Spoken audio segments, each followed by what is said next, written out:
NASA says that, right as of now, it is an awesome essential opportunity to focus on the world Venus. This follows the new discoveries of possible life on the planet. If you end up analyzing NASA's records from the 1960s, you'd see the space organization calling Venus a planet of judgment. Meanwhile, Mars transformed into our fundamental objective. Such mindful naming of the essential planets wasn't conventional during the wild space race period. The Soviet Union was focused on sending missions to Venus. The dazzling planet showed basically no potential for life, yet the Soviet space program didn't decommission the Venera program until the fall of the USSR. In view of Neil deGrasse Tyson, we finally understand the reason why. Join us as we inspect the declassified photos from Venus taken by the Soviet Union. The fall of the Soviet Union was significant in more ways than one. Not only did it change the world's overall structure, but the breakdown of the USSR also sealed away many secrets. The reality that the Soviets had a deep inclination for keeping secrets, from running the most speedy intelligence organization on the planet to being secretive about their true limits, suggests that extraterrestrial contact was one of those privileged secrets. The former superpower holds many untold secrets. Before the US outpaced all planetary missions in space, the Soviet Union was leading the game. While the US and USSR had a long history of both successful and failed space missions, their primary focus was on the hostile planet Venus. In the Russian language, you'd see Venus as Venera, which is also the name of the mission that persevered from 1961 to 1983. During this time, the US was focused on sending its missions to the moon. In a way, the Soviets chose to use their resources elsewhere. We can't say that the whole obsession with the second planet from our sun is odd. Did the Soviets want to use the planet's surface as a potential power station? Or were they maybe hoping to colonize the planet, seeking any signs of development beneath the surface? The question remains, why were the Soviets so focused on this hostile planet as they conducted these missions during the Cold War? They weren't completely open about their goals. In fact, everything we know about the Venusian missions comes from declassified and unarchived information. By the way, after such a lot of effort pinpointing what the Soviets were actually searching for and whether they ever uncovered the secrets of Venus, we must note that the Soviets didn't land on Venus once, or even twice, but regularly. That's true. The Soviets launched 28 costly rockets around the planet. Also, 13 of those entered the Venusian atmosphere, while 8 actually landed. Such complex missions put the Soviets in a leading position in space exploration. Sure, the US was a close second, but NASA was more focused on satellites and innovative technology than on searching for life on other planets. Their attention was on Mars, which in turn wasn't particularly strange or especially wrong. Your history course probably won't tell you this, but the Soviet space program was the first to send a probe into the atmosphere of a planet other than Earth. It also had another series of firsts to its name. The USSR became the first country to achieve a soft landing on another planet, returning pictures and sounds from the surface of that planet. The Soviets had their own one small step for man, one giant leap for mankind moment long before the US. So why do we only occasionally hear about such achievements? Well, remember what we said about the Soviet affinity for keeping secrets. That's only one of many reasons for the oversight of the Soviet space program.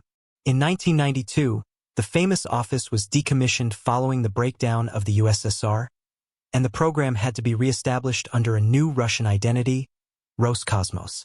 Many of its original records were either lost or destroyed. This is precisely why we don't have an unambiguous answer regarding why the Soviets launched 28 rockets into Venus's atmosphere. Still, we can make the most reasonable presumption.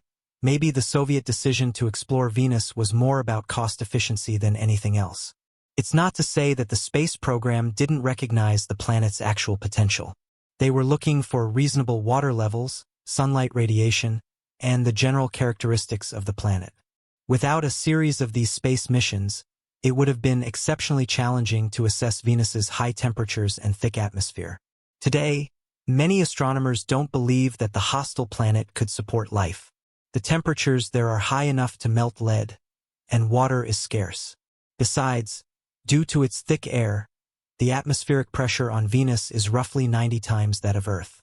At any rate, there are still ongoing advancements, and to dismiss the USSR's contribution to the investigation of Venus is to change history.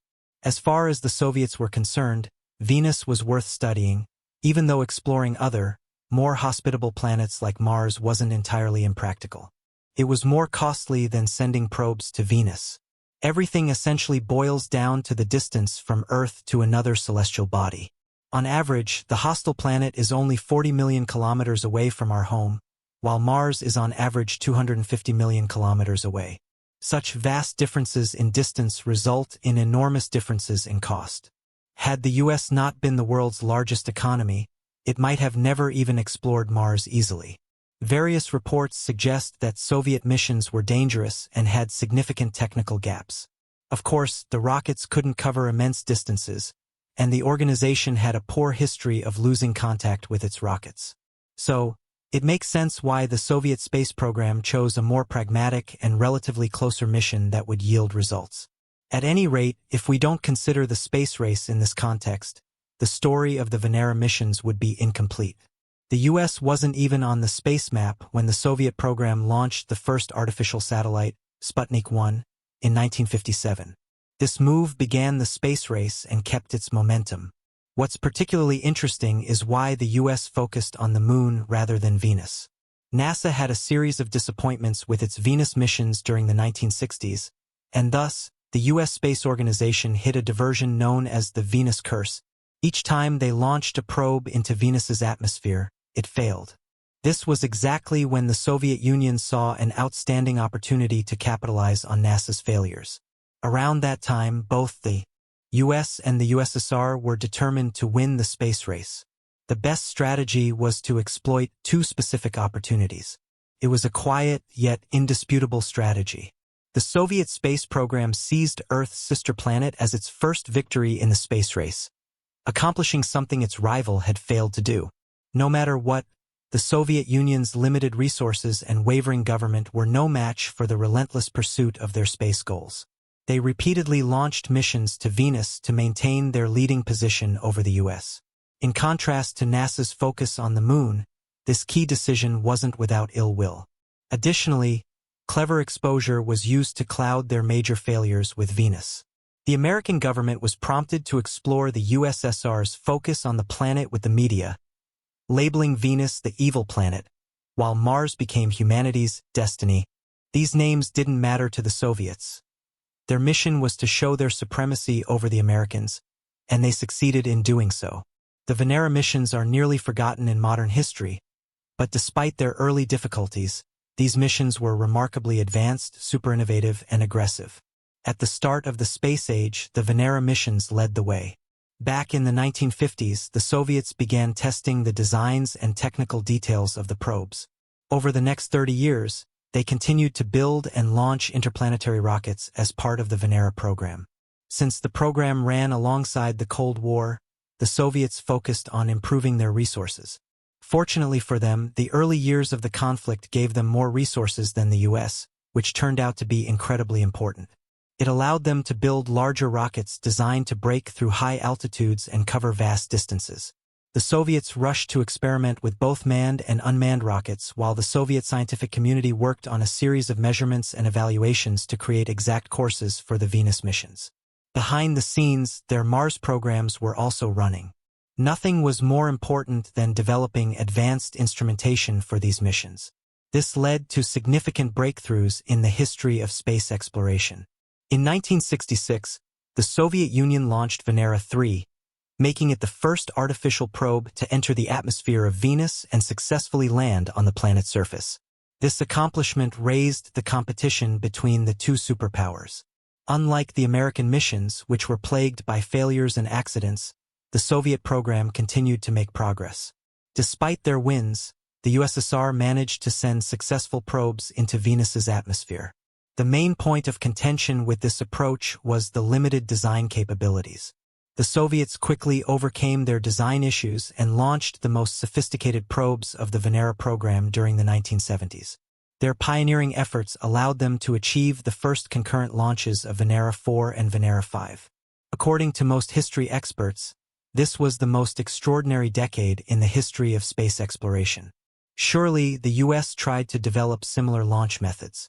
So why did the Soviet program choose concurrent launches into Venus? To understand this, you need to recognize that interplanetary travel requires advanced instrumentation to gather the highest level of data and evidence. The probes were initially launched to study the planet's surface, and that's exactly what happened with Venera. Since the launch went perfectly, the probe successfully entered Venus's atmosphere. The Soviet program continued with Venera 5, but this wasn't simply a repeat of the first launch. The second probe was specifically designed to gather detailed information about the planet. Ultimately, Venera 7, the last successful launch, made history by being the first spacecraft to land successfully on Venus. The entire mission represented an intense rivalry between the Soviet Union and the US. The Cold War space race never slowed down. The success of Venera 7 was a monumental achievement. It became the first space vehicle to send back messages from the surface of Venus, an accomplishment that had eluded NASA and other space organizations. It sent data for over 23 minutes before losing contact, which was a remarkable achievement given the extreme conditions on the planet. This triumph was part of the USSR's broader strategy to showcase its supremacy in space exploration at a time when the US was focused on its moon missions. Nevertheless, the Soviet victories didn't come without their setbacks. While the Venera probes were vital for Venus exploration, they were also plagued with challenges. For example, the harsh conditions on Venus, its thick atmosphere, extreme heat and crushing pressure, made it difficult to maintain communication and keep the probes working for extended periods. Despite these difficulties, the Soviets continued their missions. Venera 9, launched in 1975, succeeded in sending back the first black-and-white pictures from the surface of Venus, further cementing the USSR's leadership in planetary exploration. The Soviet space program's work on Venus wasn't just about outshining the US. It was also about gathering essential scientific data.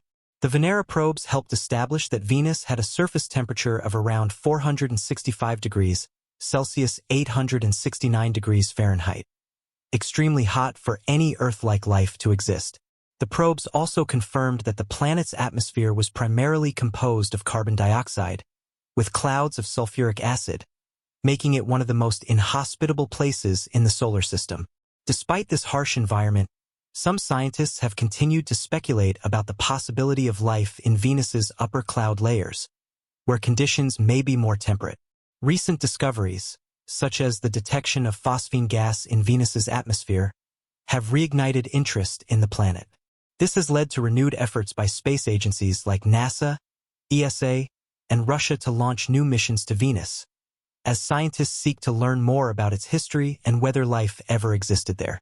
The Venera program, now largely forgotten in popular memory, was a pioneering effort that provided much of the first concrete data about Venus. The Soviet Union's commitment to these missions demonstrated their resolve in the space race and their technical achievements in planetary exploration. It laid the groundwork for future missions to both Venus and other planets.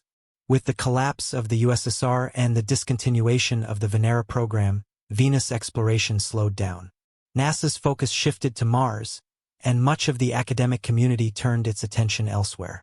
However, as we look to the future, Venus may once again take center stage with new advancements and international collaboration. The secrets of this hostile planet may yet uncover more hidden truths, ones that could change our understanding of life in the universe.